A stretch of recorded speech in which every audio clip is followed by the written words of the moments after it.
Hello and welcome back to my channel. My name's Kaylee and these are my books.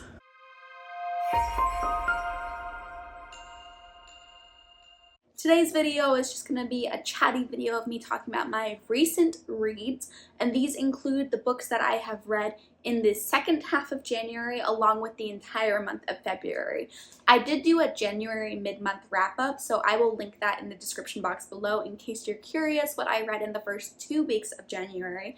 I typically try to do a recent reads video every 2 weeks, but of course it's been a little bit since I've done one, so now I'm kind of lumping in all of February and the last half of January into one video. Typically they happen every 2 weeks. Now, because it's been a little bit since I've done a video like this, I do have quite a few books to talk about, and just to save some time and to keep my channel from being redundant, I am not going to be talking about any books that I feature in vlogs, just because I'm already reviewing them in those videos, and so I don't want to say the same things I already said in a different video on this one, you know what I mean? Up on my channel right now, there's a vlog where I read 10 books for 72 hours in the haunted house, and there's a vlog where I read some spooky, snowy setting thriller and horror books. Those books will not be in this video. I'm also in the middle of a vlog for SPIFBO finalists, so the ones that I've already read will not be in this video. That way I can give my full attention to the books that I haven't talked about yet on my channel. As always, I'm going to start with my lowest rated books and work my way up to my 5 stars, and spoiler alert, I have so many 5 stars to talk about. I have more 5 stars to talk about than any other category. I've just been having some great reading weeks recently, so I'm excited to get into my 5 stars, but unfortunately we have to start with a DNF. I DNF'd a River Enchanted at 70% into the book, so I gave it a good chance, read 70% of it.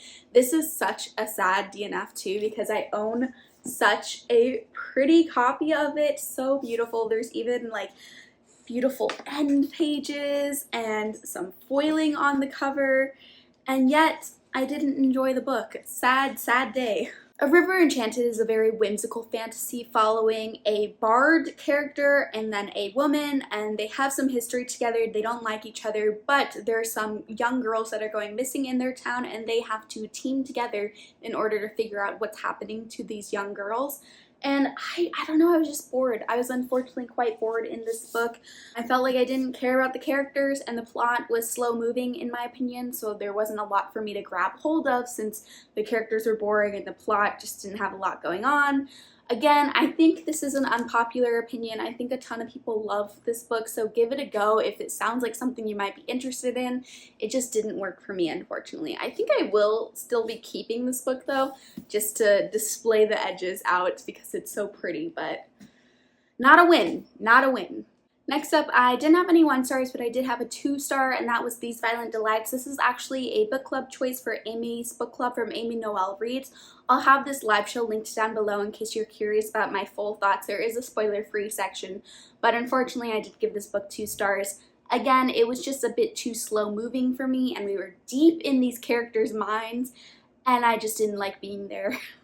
But I'm only mentioning this briefly because there's a whole video dedicated to it, so if you're curious, check out the video, but otherwise I'm moving on. Next up, for my 3 stars, I have Savage Lover by Sophie Lark. This is book 3 in her Brutal Birthright series, which is a mafia romance series all on KU.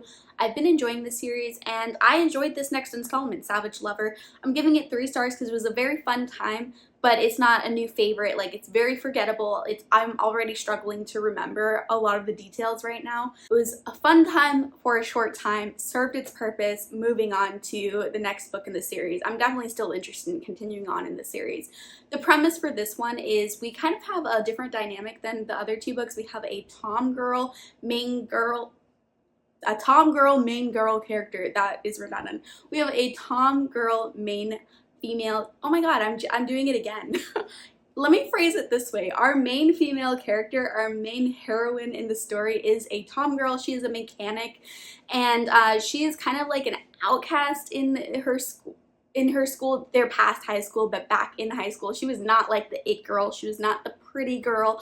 She was just minding her own business, working on her family shop, working on cars. She loves cars. So it was kind of refreshing to see this kind of character. I really enjoyed her. And basically she gets suckered into being an informant for this like police officer and he's very morally gray, and he's willing to put her in dangerous situations so that he can make a break in the case. And of course, she meets our main love interest, our male love interest, and he is part of the mafia. He is who she is supposed to be informing on, but of course they fall in love instead. It was a fun story. I do recommend this as for a fun mafia romance story. Just not my favorite in the series so far. In fact, I think it is my least favorite in the series so far. Still solid though. My only criticism is that I feel like they were into each other so fast, and I wanted a bit more tension throughout. And I just like it when a book makes you wait for them to get together. I love a good slow burn, and I felt like this wasn't slow burn enough for me. Oh, and I forgot to mention, there's like a big heist plot, and that was fun. I wish we had more of the heist plot, in fact, because it could have been so cool, but I feel like it was very much in the background, where when you read the synopsis, it seems like it's going to be the main part of the book, but the heist was like very, very far in the background. I felt like the police informant plot was much more in the foreground than the heist plot was. But if you're looking for a heist plot in your romance, this one has it. Next up, another 3-star is Dead House Gates. This is book 2 in the Malazan series. I'm not going to talk a ton about this because there is a whole live show dedicated to it.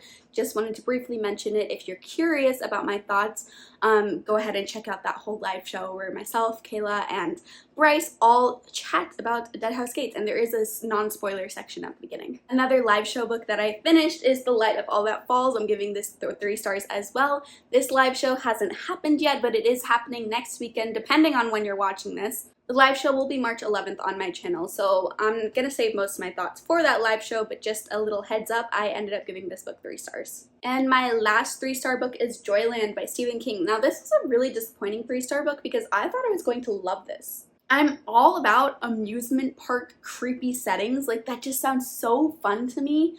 But I feel like I was a bit bamboozled by this book. I did still enjoy it. I mean, it's getting a solid 3 stars, but I felt like it was much more just regular fiction with just a little tiny brief sprinkling of spooky amusement park setting. This, in my opinion, is much more a coming-of-age story of a young boy than a scary horror amusement park haunted setting. So there were parts that I was really bored in this story, just because I went in with the wrong expectations, which is partially my fault, but doesn't diminish the fact that that was my experience. Synopsis for Joyland is basically a boy gets his heart broken, so he ends up getting a job at Joyland, this famous amusement park, to kind of move on from his ex, and he ends up thriving there, but along the way he finds out that maybe one of the exhibits is a bit haunted.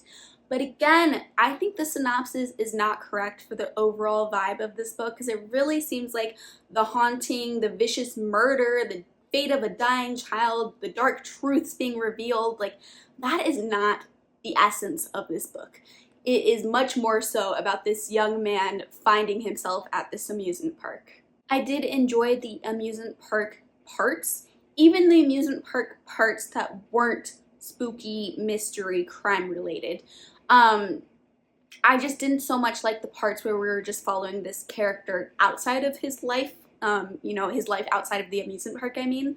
And then I felt like the pacing was a little bit weird in this book too, because it felt like so much of just coming of age story. And then at the very, very end, like honestly, the last 20% of the book, we got given this really cool crime story, this really cool mystery, but it was so fast and it was resolved so quickly after it was introduced at the very end that I wish it was paced a little bit different and that mystery was woven throughout the plot instead of, in my opinion, what ended up being coming of age story mystery. So I don't know, pacing was weird for me.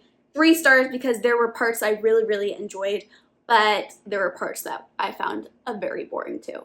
Moving on, I have 2 3.5-star books, first of which is Famine. And the synopsis of Famine is, it's book 3 in the 4 Horsemen of the Apocalypse series, and this is a dark romance series where we have human women falling in love with the 4 Horsemen of the Apocalypse.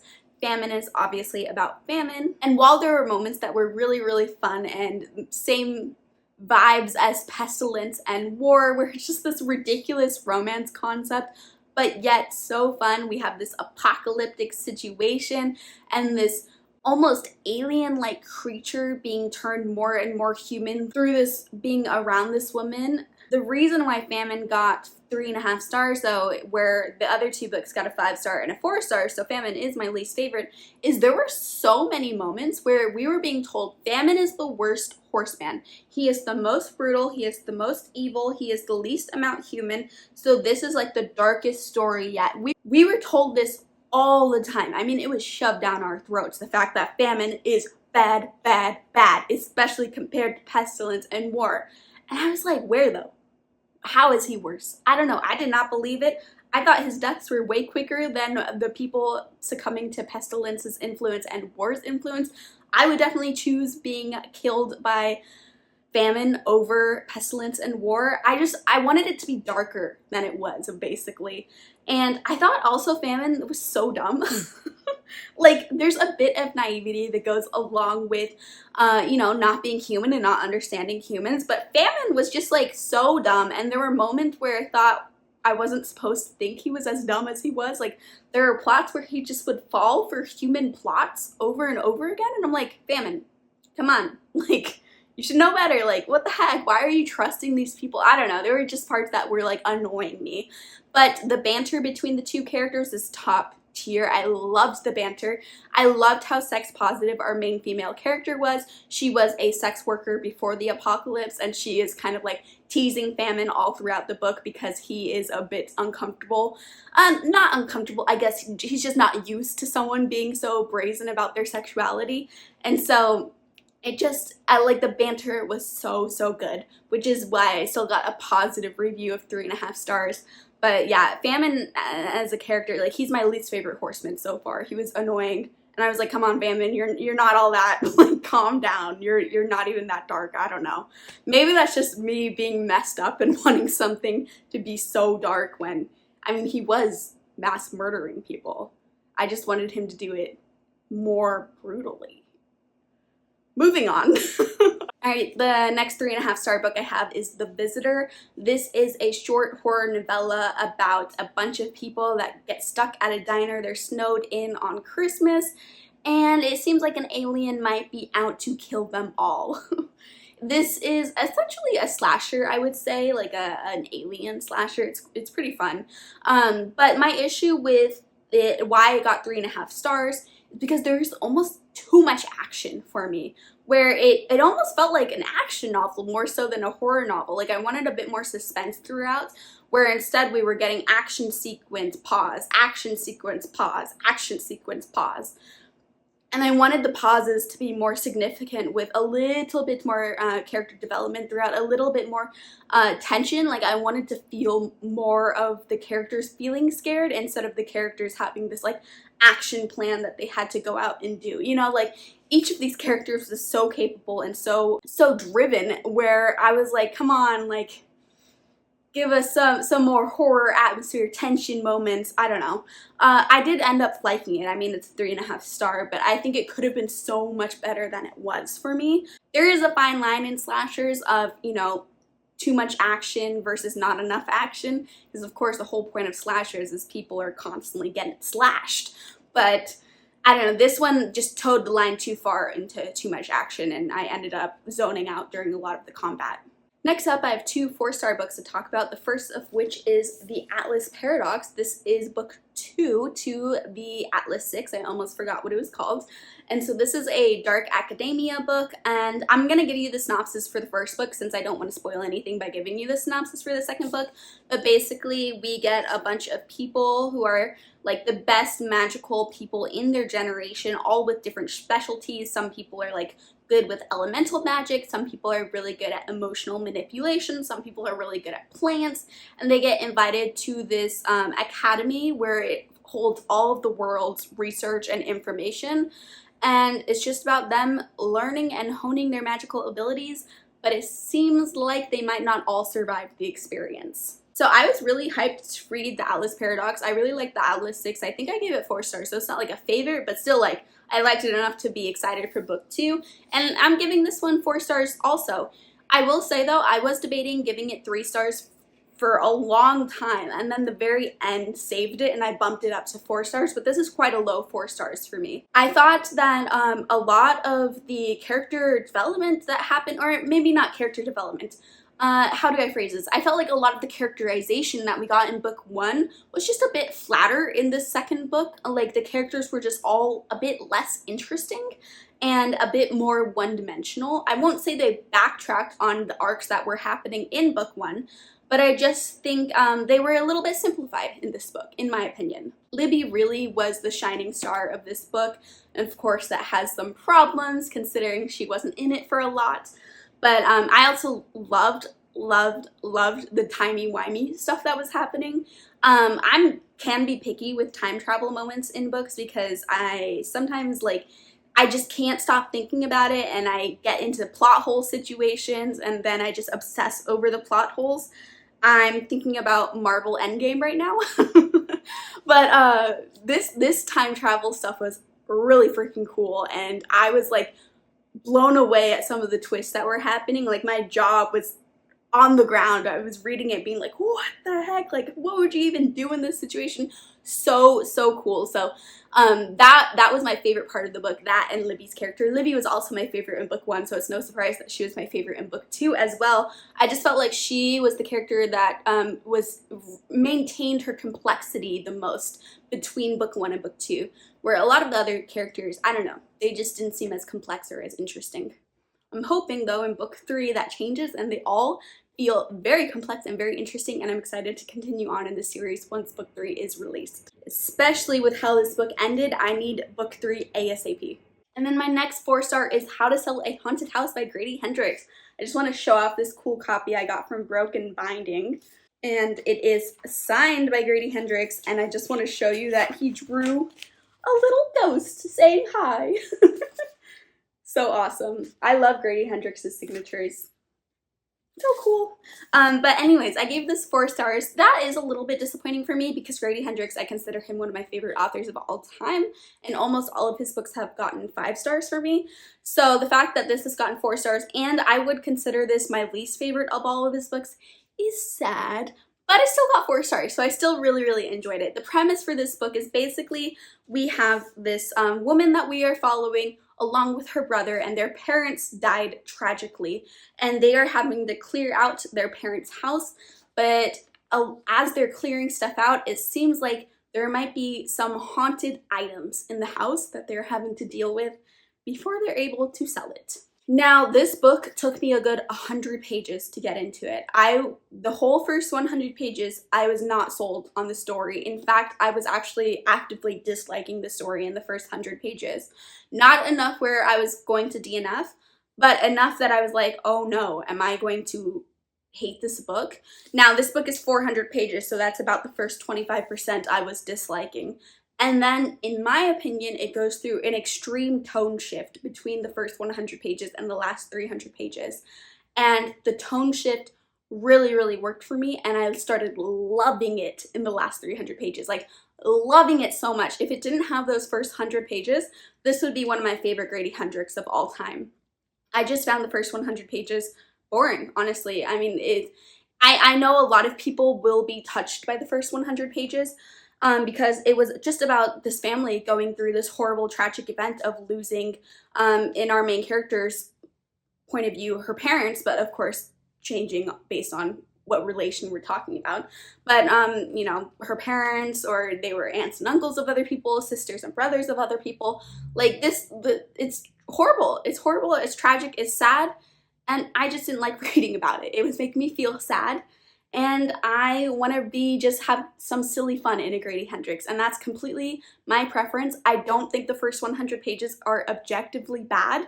I think the first 100 pages can work for so many people. It just didn't work for me specifically, so my subjective rating is a 4-star because of those first 100 pages.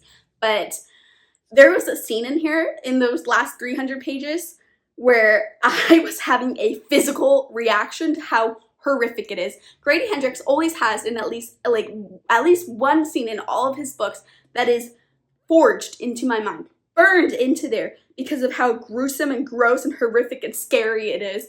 And this book had one of those scenes that I still think about to this day. Moving on, I have one 4.5-star book, and this is Along the Razor's Edge by Rob J. Hayes. This is a fantasy book, and it's a very interesting fantasy book because this is a fantasy book where we're following our main character in this horrific jail mining situation. So it's a jail where they have to go mine in the mines each day. I don't know why I said it like that. And so the reason why I think this is very unique for fantasy is it's such a localized plot, and we really don't move outside of this jail setting the whole time, pretty much. And so it's so small scale and yet so intriguing. I was hooked the whole time. I was not bored at any part.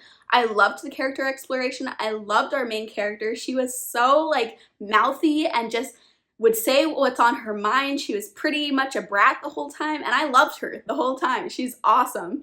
I had such a fun time with her and her personality, seeing her arc throughout the story. And then the jail setting. I love a jail setting. I don't know why, but jail settings always are so much fun for me. So the fact that we were in this jail setting for the whole time was a lot of fun. I liked seeing all the politics between the prisoners and the guards, and then just among the prisoners themselves. And the magic system was so cool. The magic system, I don't want to give too much away because I don't want to spoil it, but basically the magic system, like, to wield magic, you also would harm yourself. So it was very interesting give and take of, I can be powerful, but also I could be dead from being this powerful. So I thought it was so intriguing, so awesome, and I'm excited to continue on in this series once I get a chance. Hopefully in April I can continue on. I would recommend Along the Razor's Edge to people new to fantasy as well, just because it is such a localized plot. Like, we're just sitting in this jail with these characters, that there's not a ton of world building that you have to grab hold of. So I think it's pretty approachable for all readers, even if you're not used to fantasy books. Oh, I need to take a break. I'm talking so much, I'm like out of breath now. Not good. Considering we're moving into my 5 stars, which might make you think, you're almost done. No, I'm not almost done. I have so many 5 stars to talk about. Let's start with a big chunk of them, because I binge read Murderbot over the last month. I was just reading them back to back. I read Murderbots 1 through 6. I don't know what all the names are of them, I'm sorry, but I read the first 6 in the series. I'm currently working on book 7, which is the full-length novel in the series. But I love Murderbot. This was a reread for the first 4 books in the series. I had read those before, but then never continued on. So I reread them, enjoyed them even more the second time around, and then continued on further in the series than I had gotten. So Murderbot is a series of sci-fi novellas, except for book 7, which is a full-length novel. But most of them are a series of sci-fi novellas where we follow Murderbot, who is a robot that is built to be able to murder things, and it's like a security robot that humans can enlist to go with them on their space adventures and kind of keep them safe like a bodyguard. But Murderbot is becoming more and more sentient and becoming more and more human, and Murderbot is just getting annoyed with all of these humans being dumb. But Murderbot just wants to stay in the spaceship and watch their favorite TV shows the whole time. So Murderbot is just such a charming character, and Murderbot is so awkward. It's so funny to see them interact with other humans, and seeing Murderbot begrudgingly collect friends across all of the different journeys that Murderbot goes on. It's so heartwarming and so funny, and again, very approachable because these are novellas. So if you're not used to reading sci-fi, I think this would be a good series to read for any level of reader in their sci-fi experience. Like, even if you do like sci-fi, still read these books, obviously. But I'm just saying, like, if you're not typically a sci-fi reader, I think you could still love these books. The first time I read them, I actually didn't give them 5 stars. They ranged in between 3 and 4 stars for me, but the second time of reading them, I think my reading tastes have changed a little bit, and they all got 5 stars. 1 through 6 all got 5 stars. I will say that they do all blend together, but I think that's me just reading them back to back to back to back, you know? Like, I just went through a binge session and read all of them all at once, and so it's difficult for me to distinguish between the different 6 books that I read. Meaning, I can't tell you my favorite out of the 6. They're just all 5-star material. So good. Highly recommend Murderbot. Next up for another 5-star book is Chainsaw Hooker. This is an extreme horror book. And basically, Chainsaw Hooker is about this woman who gets gifted a demonic chainsaw, and she is able to go out and wreak revenge upon everyone who has wronged her. And so if you're not familiar with what extreme horror means, this means that this is going to have every trigger warning in the book for you. Like, this is extreme, extreme, extreme horror, extreme gore, extreme like gross factor, extreme like messed up plot structure, extremely villainous evil characters. Everything is to the extreme. Extreme horror is meant to shock you. So if you don't like reading books that include things for shock value, do not read this. That's what this genre does a lot of the times. And I like that though. I'm okay with the book wanting to shock me. I want to feel shocked. That's fun to me. And so I just really want to be careful with how I talk about this book, because I don't want anyone accidentally reading this when they're not prepared to read an extreme horror. But if you like extreme horror, if you want to try out extreme horror, definitely like do some research, check the trigger warnings. But I highly recommend this if you want to read extreme horror, because it was so freaking fun. It was so messed up. There is a horrible scene in there. Like, do not read this book when you're eating. I was warned this. I did not take it seriously. I was like, I'm gonna be fine. I've read so much stuff. Like, it's really hard for a book to affect me like that to the point where I can't eat during it. But nonetheless, I heeded the warning, even though I didn't really believe the warning. I believe Amy was the one that was warning me. And so I did not eat while I was reading it. Thank God for Amy. Thank God I didn't eat while I was reading it, because oh no, no, no. You do not want to be eating anything while you're reading this book. It was so much fun though. And I know that sounds weird. Like, it was messed up, but it was fun. It was a fun time. So I just, if you like extreme horror, if you want to try out extreme horror, I highly recommend Chainsaw Hooker. It was awesome. Another 5-star horror book that I read, or more accurately that I listened to, is The Babysitter Lives by Stephen Graham Jones. I freaking love Stephen Graham Jones. If you've been on my channel for a little bit, you probably already know that, because I'm always, I feel like, talking about how much I love Stephen Graham Jones in like every video. I love Stephen Graham Jones. I love his books, and The Babysitter Lives was so good. It was so weird, but it was so good. So basically the premise for The Babysitter Lives is we have this babysitter. She is going to take care of some kids while their parents are out of town looking to make some extra cash. And then the kids show her this weird portal ability in the house. And it seems like this portal ability in the house might also be linked to a malevolent spirit that is placed in the house somewhere. And so the babysitter is now trying to take care of these kids and also simply just trying to survive the house. This had a lot of similar vibes to House of Leaves, in my opinion, but the innermost plot of House of Leaves, like the part of House of Leaves where they were exploring the house and the weird caverns that they were finding in the house, not the outer academic part of House of Leaves. So I had a great time with Babysitter Lives. It's weird, it's confusing. There's going to be moments where you're like, what the heck is going on right now?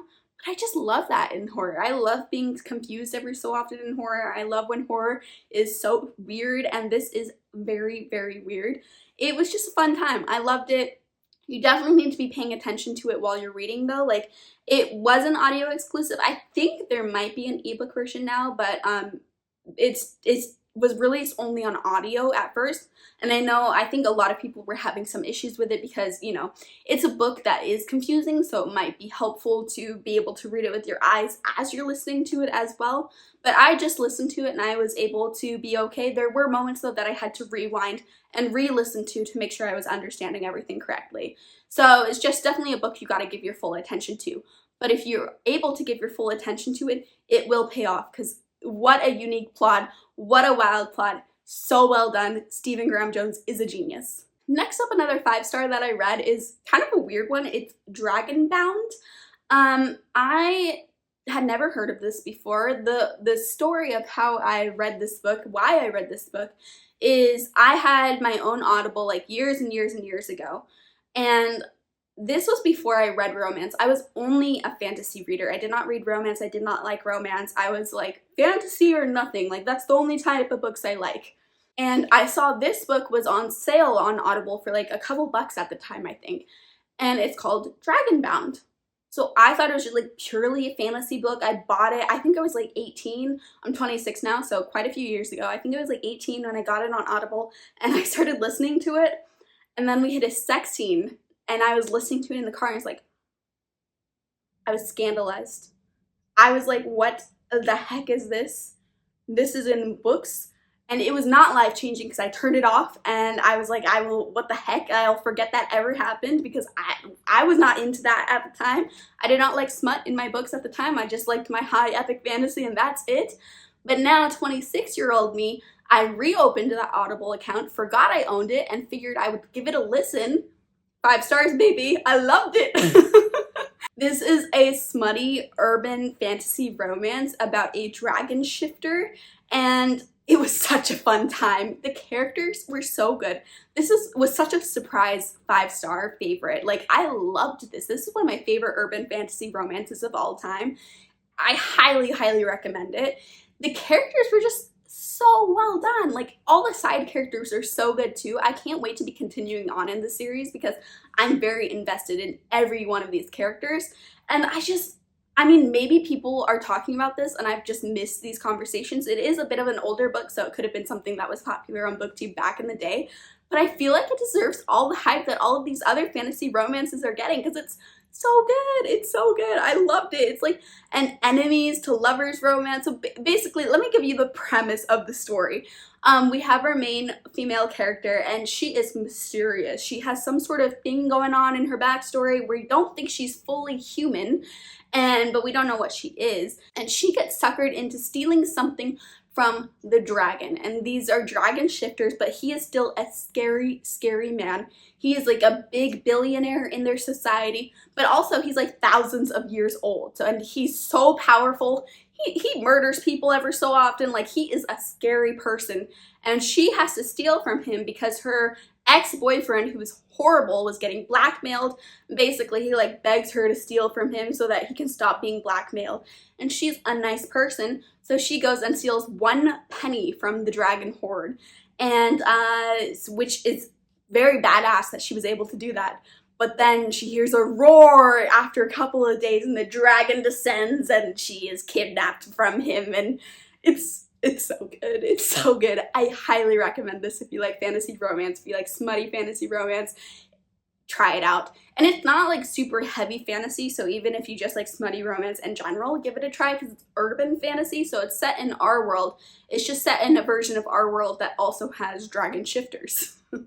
But this book also has like such a good found family trope where I was just falling in love with everybody. Next up, another 5-star that I read is Wonderland. Now, I think this is quite an unpopular opinion because I went to Gabby's live show from Gabby Reads. This was her book club choice, and so I read it to hear and participate in the live show as a viewer, and everyone seemed to hate it there. So take my 5-star rating with a grain of salt, because this could be just yet another one of my unpopular opinions when it comes to thriller books.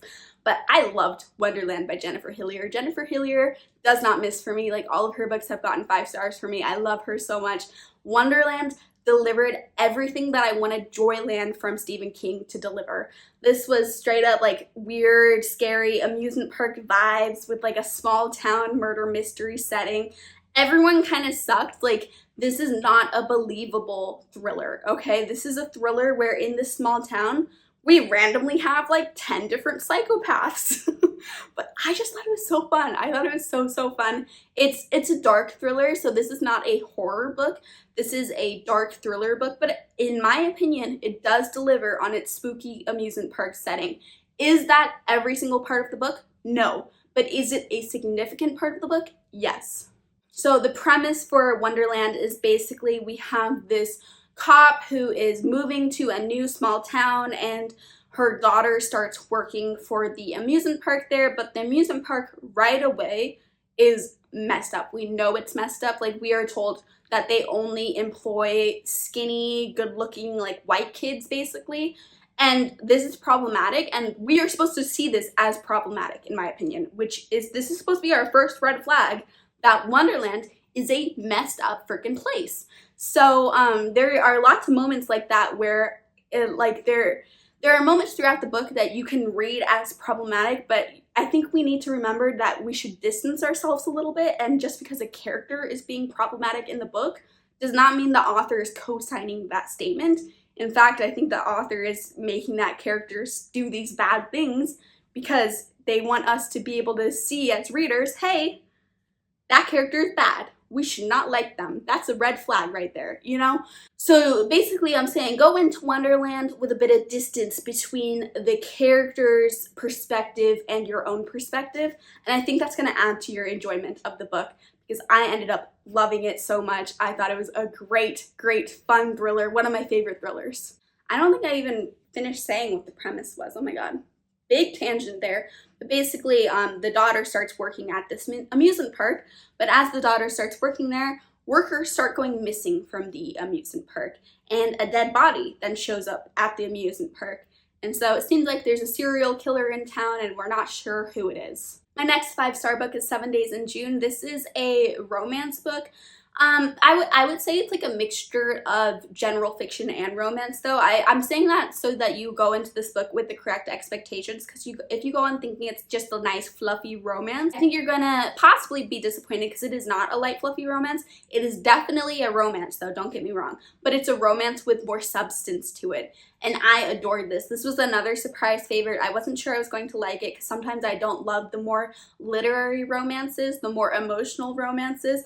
And this is both literary and emotional, and so freaking well done, and I recommend this to all readers. It was so good. And basically we are following these two characters who, the woman is a paranormal romance writer who is very, very famous, but her work doesn't often get recognized as being like a big literary achievement because of the genres she writes in. And then also it follows a man who writes general fiction books, who is very much like an award-winning author, and he is risen up as like this literary god in the world. But they both have a history together, because when they were kids they used to be together, and they went through some drug addiction together and went through a lot of terrible things together. And now that they are adults, they are estranged, but it is them meeting again, so this is a second chance romance. And again, it's about their experience just throughout their entire lives as being Black Americans dealing with racism, but also people experiencing addictions in poverty and outreach, and them in their adults dealing with the ramifications of their less than ideal childhoods, and still dealing with a lot of the similar struggles that they dealt with as children, being both successful adults in this literary world, and yet still dealing with issues around them due to their race. I think this book's brilliant. I think it's so freaking good. This book, like, I don't like second chance romances, and this book made me think, maybe I do, because I loved this. This is the best second chance romance I've ever read. So I highly recommend it to all romance readers, and even just general fiction readers. I recommend this book. I think it has a lot of substance for both people that love romance and just love a good, well-crafted story. Oh, I also forgot to mention that our main female character also deals with chronic migraine, so it's really interesting to see that disability rep in the story, because I don't often see characters struggling with migraine, so it's nice to see a character having that disability and going through her life with that. And also I wanted to mention she is a single mom, and that is something I have grown to love in books. I love when romances involve single parents, and her daughter is so freaking awesome. I love her daughter so much. The shenanigans her daughter gets into at school, perfect. Loved it. Another romance I have to talk about that I gave 5 stars to is The Wedding Crasher. This one was also so freaking good. I loved it so much. So cute. And this is a romance that definitely is more like fluffy than 7 Days in June. So I highly recommend both, but you know, different vibes for sure. And the premise is our main female character is working at this wedding that her cousin is involved with, and she sees that the bride is seemingly cheating on the groom right before the wedding happens, so she like very dramatically stops the wedding, and then her and the groom begin fake dating due to a variety of circumstances where they both need a partner in their lives. And of course they end up falling in love, and it's so cute. The humor in this book is top tier. Like, I was laughing at so many parts of this book. The characters are so good, and this is an example of a book where the third act breakup was so realistic and so well done that I actually thought the third act breakup belonged in this book, and it wasn't just written because of a genre constraint. So I highly, highly recommend this book. So cute and very smutty too. Okay, I'm almost done. I have 3 more books to talk about. So the next book to talk about is All the Dangerous Things. This is a thriller. This is by the same author that wrote A Flicker in the Dark, which I read and loved and gave 4.5 stars to, and now All the Dangerous Things I'm giving a full 5 out of 5 stars to. I loved this thriller. It is slower paced, so just know that going in. It is a slower start, but I liked the pacing in this actually. I thought the slower pacing allowed us to really learn about these characters, and our main character's experience with motherhood just hit so hard for me. I'm not a mother, and yet the way that this author wrote about it, I don't even think the author is a mother. But in my opinion, the author just did such a good job that the slower pacing really allowed us to do a character study alongside this thriller mystery plot and an examination of what it means to be a mother and all of the responsibility that comes with being a mother that is not equal to the responsibility that comes with being a father. So I loved this. I thought the end twist was very surprising, a very fun book, and we have some dual timelines of when our main female character is a kid in the past and then as she is a mother in the future, and I loved how these 2 different timelines converged. I thought it was brilliantly done, and this book alongside A Flicker in the Dark I think has cemented this author as being one of my favorite thriller authors, and I'm very excited to see what she comes out with next. The premise for All the Dangerous Things is basically this woman's son has gone missing over a year ago, and she is very active in the true crime community trying to find what happened to her son, but a lot of people think that she is the reason why her son went missing, and she is unable to sleep. She has issues with insomnia ever since her son went missing, and basically her life has completely fallen apart since her son went missing, but she has never given up looking for him. Also, alongside the conversations of motherhood, I thought the conversations in this book about true crime were so well done too, where it's like an evil necessary of the interest in true crime bringing more publicity to cases, and therefore it being good for cases, but also it being so exploitative of the victims in the true crime cases, and people turning everyone's worst tragedies, worst traumas into entertainment being so icky and gross. So the duality of true crime being necessary and good, but then also evil and icky and exploitative. Like, I thought it was really well done exploring that dynamic of true crime within the novel. Alright, next 5-star is actually a novella. I finished this whole novellas collection, so this month I actually only read Evershore, which is the last one I needed to read because I had read Cytonic, and I wanted to read Evershore after Cytonic because I believe that's how Sanderson recommends it. But Evershore and Cytonic happen at the same time, so you know, you can read them in whatever order you want. I loved Evershore. I'm not going to really give you a synopsis because we're pretty deep into the series now, so it's hard for me to give you a synopsis. But this is a YA science fiction series. Lots and lots of fun. Highly recommend it. First book is called Skyward by Brandon Sanderson. And I loved Evershore. I loved it even more than I loved Cytonic, and which is saying a lot. Spencer is my favorite character.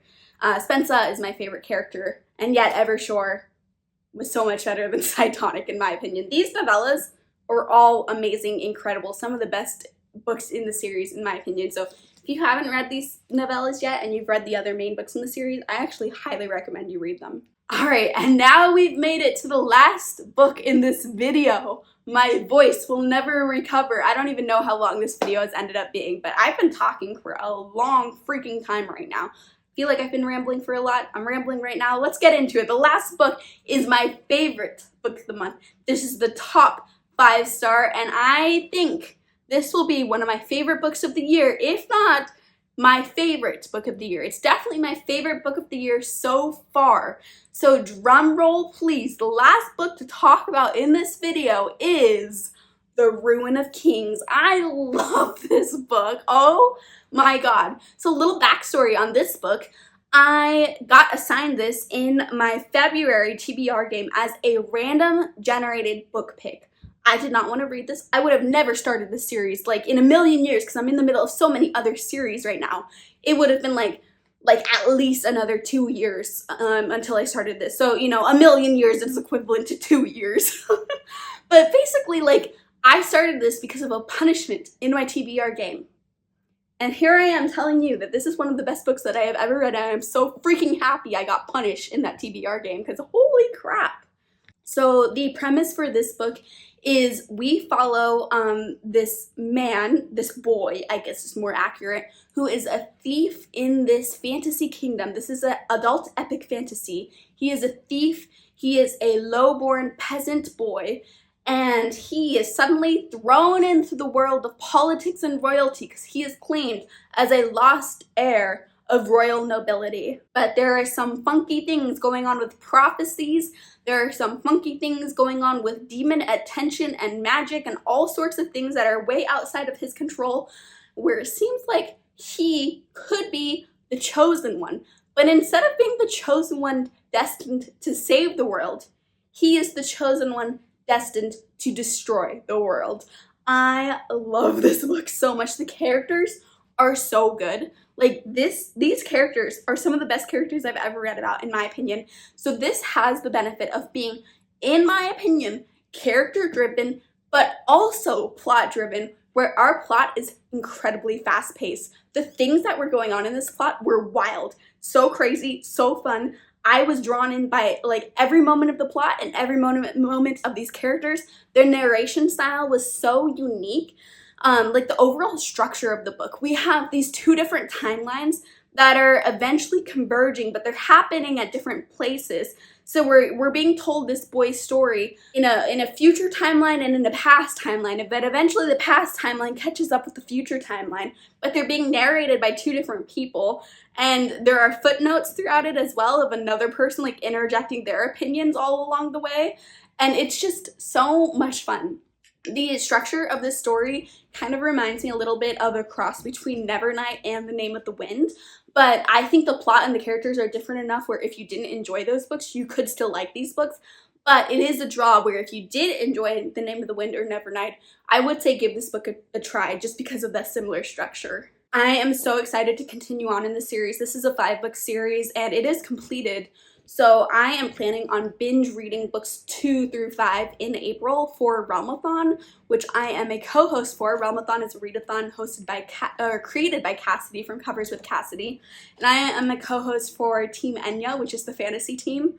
And I've actually created this, like, unofficial buddy read for our Team Enya, where, because a lot of us were interested in continuing on in the series. So let me know down in the comments, even if you're not participating in Realmathon, you can still participate in our buddy read for this. I've actually made a little Discord for the Ruin of Kings read-along in April. I'll leave the Discord link in the description box below just in case anyone's interested. It's very much bare bones just for us to be able to chat about our thoughts throughout as we're reading it. But I loved this so much, and if you like fantasy, you need to read this if you haven't read it already. It's incredible. Like, one of the best fantasy books I've ever read. I really hope the other books hold up to this book, because if they do, this series is going up there with The Poppy War and Mistborn for me. Like, this is one of my all-time favorite books that I've ever read. I'm so excited for April to be able to continue on in this series. Okay, we made it to the end of the video. I've talked about all the books that I have read in February and the second half of January, except for the ones that I featured in vlogs, of course. Thank you for sticking around if you've stuck around this long. Let me know down in the comments if you made it to this point with, maybe let's do a crown emoji. So put a crown emoji in the comments if you made it to the end of the video, because I'm thinking this is gonna be a long one. And let me know down in the comments what your favorite books that you read were in April. Mine is definitely The Ruin of Kings. Such a good book. But let me know what yours were, and if you enjoyed this video, please like the video and subscribe for more content, and I'll see you next time. Bye!